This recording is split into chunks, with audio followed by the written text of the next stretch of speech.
Le Petit Prince, article 3/4. Heidegger, Être, technique et monde moderne. Écrit par Nîmes. Le Petit Prince arrive enfin sur la Terre, seul dans le désert. Il mentionne comment l'électricité a mis fin au balai des allumeurs de réverbères qui existaient dans le passé. L'électricité représente le monde moderne, les allumeurs de réverbères, la tradition. Et Saint-Exupéry comme Heidegger ont une dent contre le monde moderne. Si leurs réflexions peuvent être intéressantes, je crois qu'elles appellent à être dépassées. C'est pourquoi je vous livrerai leur vision dans un premier temps avant de me permettre un commentaire mettant en avant mon désaccord. Lien et particulier. Le Petit Prince va alors rencontrer d'autres personnages, à commencer par le serpent. Alors qu'il dit au serpent qu'on est bien seul dans le désert, ce dernier lui répond « On est à présent seul chez les hommes aussi ». Pourquoi dit-il « à présent » ? Qu'est-ce qui a changé ? Il fait référence ici à l'avènement du monde moderne qui, selon lui, détruit les liens unissant les humains. Ces liens, ce sont les arrangements particuliers qui génèrent le sens, qui nous donnent des racines, comme le lui indiquera plus tard une fleur qui, à la surprise du Petit Prince, ne subit pas les affres du vent, contrairement aux hommes, grâce à ces dites racines. On serait donc seul chez les hommes à présent car le monde moderne détruit les liens qui nous donnent nos racines. Ce qui vaut, c'est un certain arrangement des choses. La civilisation est un bien invisible puisqu'elle porte non sur les choses, mais sur les invisibles liens qui les nouent l'une à l'autre, ainsi et non autrement. Saint-Exupéry, Lettre au général X. Pire encore, il tombe sur une multitude de fleurs similaires à la sienne qu'il pensait unique. Les volcans aussi sont plus gros ici. Le monde est plein de choses mieux que ce qu'il possède sur sa planète. En se comparant, en ne voyant plus ce qui fait l'unicité de ce qu'on possède, on se rend triste. Mais le renard, qui représente l'amitié, va lui faire comprendre tout cela. Afin de nouer une amitié avec lui, le Petit Prince va redoubler d'efforts, suivre des rites et ce sont ces efforts qui créent l'unicité de notre relation et donnent du sens au particulier qui, de prime abord, n'est pas différent du reste. C'est ici que le renard lui livre le secret du livre, le langage est source de malentendus, on ne voit bien qu'avec le cœur. L'essentiel est invisible. L'essentiel, ce sont les liens que l'on crée entre les choses. Ces liens demandent des efforts et ce sont ces efforts qui leur confèrent leur valeur car ils donnent du sens au particulier. Suite à cette leçon, il rejoindra le monde des hommes qui semblent pris dans une énorme machination, et des liens, il n'en verra pas beaucoup. L'essence de la technique. Il croisera d'abord un aiguilleur de train, l'informant plus en avant sur ses contemporains qui semblent tous aller très vite sans direction. Ils prennent des trains dans un sens, certains dans un autre, mais aucun ne sait où il va. Il croisera alors un marchand de pilules permettant de ne plus avoir soif afin de gagner du temps. Par ces deux personnages, Saint-Exupéry met ici en avant la critique de la technique déconnectée du sens de la vie, via le train emmenant des hommes de plus en plus vite vers une destination inconnue et le marchand les aide à optimiser leur capacité d'action mais sans définir lui-même de but à cette action. Le marchand cherchant à couper la soif ici n'est pas anodin. La fontaine et la soif auxquelles Saint-Ex fait souvent référence sont respectivement le sens de l'existence, ou Dieu, et la capacité à s'interroger dessus. Ainsi, la technique et le commerce du monde moderne entraîneraient la mort de la quête de sens. On ne sait pas où on va, on ne sait pas pourquoi on y va, mais il faut y aller le plus vite possible. On l'ignore, car on ne se pose pas la question de la téléologie de la technique. Il demeure exact que la technique moderne soit, elle aussi, un moyen pour des fins. C'est pourquoi la conception instrumentale de la technique dirige tout effort pour placer l'homme dans un rapport juste à la technique. Le point essentiel est de manier de la bonne façon la technique entendue comme moyen. On veut, comme on dit, prendre en main la technique et l'orienter vers des fins spirituelles. On veut s'en rendre maître. Cette volonté d'être le maître devient d'autant plus insistante que la technique menace davantage d'échapper au contrôle de l'homme. Mais supposons maintenant que la technique ne soit pas un simple moyen, quelle chance reste alors à la volonté de s'en rendre maître ? Heidegger, Essais et conférences. Heidegger nous rappelle que la technique est liée à 4 types de causes selon Aristote, la causa materialis, la matière utilisée, la causa formali, la forme qu'on va donner à la matière, la causa finali, le but, et la causa efficia, celle qui produit l'effet. Il va alors chercher à aller à la racine de ces 4 modes du faire venir, qui les unifie, à leur essence. Cette essence, c'est pour lui le dévoilement de la vérité de l'être. Et c'est ainsi que, lorsque le Petit Prince rencontrera finalement notre aviateur, il lui demandera de lui dessiner un mouton, donc de faire usage de la technique et donc de poser la question de l'essence de ces 4 modes de l'acte, de la production comme dévoilement qui va conduire le mouton vers son apparaître.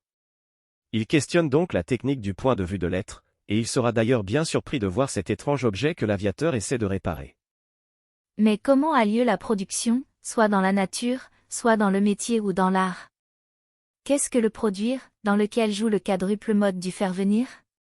Le faire venir concerne la présence de tout ce qui apparaît au sein du produire. Le produire fait passer de l'état caché à l'état non caché, il présente.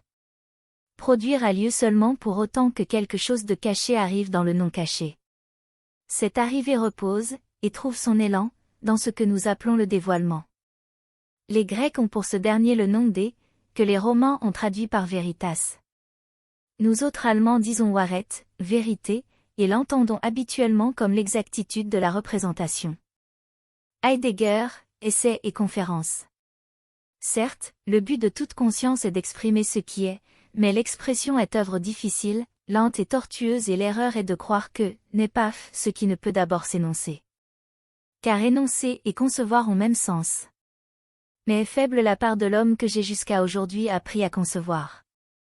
Or, ce que j'ai conçu un jour n'en existait pas moins la veille. Antoine de Saint-Exupéry, Citadelle.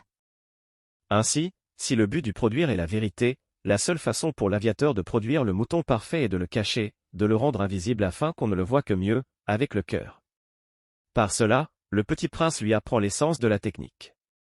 Contrairement à Max Planck qui dit « est réel », ce qu'on peut mesurer, signifiant que la technique moderne implique objectivité, et la mesurabilité, le Petit Prince apprend à l'aviateur qu'il y a des choses qui existent sans qu'on puisse les mesurer et qu'on ne peut les voir qu'avec le cœur, que la technique consiste à dévoiler une chose en soi, et que le soi est universel et éternel. Pour Heidegger, il y a une différence de nature entre la technique grecque et la technique moderne dont le but n'est plus de produire mais de provoquer, accumuler l'énergie, la mettre en réserve, conférant à l'étang le caractère de stock ou de fonds disponible, ce qui conduit l'homme à passer de sujet à facteur de production. L'homme est alors disponible pour le Gestel, dispositif technologique, et indisponible pour tout ce qui concerne le soin de sa propre essence, comme on le voit dans Le Petit Prince quand l'aviateur répare son avion et n'accorde pas de temps au Petit Prince ou quand l'aiguilleur envoie des voyageurs à gauche et à droite, par paquet de 1000. Alors les épines, à quoi servent-elles? Je ne le savais pas. J'étais alors très occupé à essayer de dévisser un boulon trop serré de mon moteur. J'étais très soucieux car ma panne commençait de m'apparaître comme très grave, et l'eau à boire qui s'épuisait me faisait craindre le pire. Les épines, à quoi servent-elles? Le Petit Prince ne renonçait jamais à une question, une fois qu'il l'avait posée. J'étais irrité par mon boulon et je répondis n'importe quoi. Les épines, ça ne sert à rien, c'est de la pure méchanceté de la part des fleurs. Saint-Exupéry, Le Petit Prince. Le dévoilement, cependant, qui régit la technique moderne ne se déploie pas en une production au sens de l'art. Le dévoilement qui régit la technique moderne est une provocation par laquelle la nature est mise en demeure de livrer une énergie qui puisse comme telle être extraite et accumulée. Heidegger, Essais et conférences. L'heure du départ arrive alors pour le Petit Prince qui doit retourner sur sa planète prendre soin de sa rose et ses volcans. Mais il est triste car il a peur que le mouton mange sa rose. Alors, l'aviateur dessinera également une muselière au mouton. Mince! L'aviateur a oublié de faire une sangle à la muselière, le mouton ne pourra pas la porter.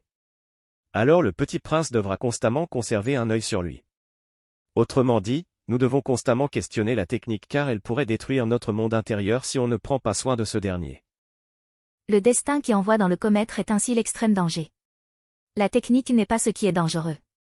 Il n'y a rien de démoniaque dans la technique, mais il y a le mystère de son essence. C'est l'essence de la technique, en tant qu'elle est un destin de dévoilement, qui est le danger.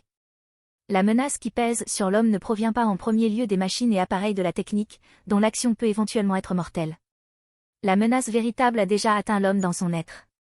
Le règne de l'arraisonnement nous menace de l'éventualité qu'à l'homme puisse être refusé de revenir à un dévoilement plus originel et d'entendre ainsi l'appel d'une vérité plus initiale. Heidegger, Essais et conférences. Sur la technique moderne. Une réflexion intéressante donc, que j'ai menée de mon côté et je ne suis pas tout à fait d'accord avec le point de vue d'Heidegger sur la technique. L'avantage du Petit Prince est qu'il permet d'adopter mon point de vue comme le sien en s'arrêtant abruptement. Je ne crois pas que la technique ait changé de nature en passant à la modernité. On peut se demander quel est le but, quel est le sens de la vie, le sens de nos vies, de ce qu'est le tout et l'être. Mais si on comprend que la vie est une structure dissipative que l'univers fait apparaître dans le but, justement, de dissiper l'énergie, et que, pour ce faire, elle doit s'organiser collectivement et mémoriser de l'information, alors on comprend le sens des chiffres, le sens du stockage d'énergie que l'on convertit dans un travail mécanique, notre rôle dans le tout et notre rapport à l'être. L'être est l'information. Vos gènes par exemple contiennent de l'information qui va permettre le dévoilement de l'être. En partant de deux gamètes formant la cellule initiale, un organisme entier différencié en organes va venir dans l'apparence. Ce qu'Heidegger nomme dévoilement de l'être est alors la construction d'informations. On a alors notre pourquoi, et notre regard d'enfant peut voir le monde qui nous entoure avec le cœur. Un monde où tout n'est que flux, mouvement et puissance. Flux d'énergie et d'informations qui forment les liens vantés par Saint-Exupéry. Alors les allers-retours des trains et les fusées qui décollent et se posent nous apparaissent comme les ballets du monde moderne. Une Ferrari F40 devient un récital, le moindre petit feu tricolore devient un chef d'orchestre encore supérieur à un allumeur de réverbère. Plus on est capable de stocker l'énergie, plus nos cités ressemblent à des organismes et, en regardant ces choses avec le cœur, on y voit l'esprit humain d'où elles sont sorties et derrière l'esprit humain, on voit l'information qui n'est rien d'autre que l'être des étangs, et cette information nous apparaît au service du tout. Alors, les individus qui se pressent, commis par le Gestel, et parfois sans même vraiment savoir pourquoi, nous semblent tout à coup extrêmement moraux, et on ne se sent plus seul parmi les hommes.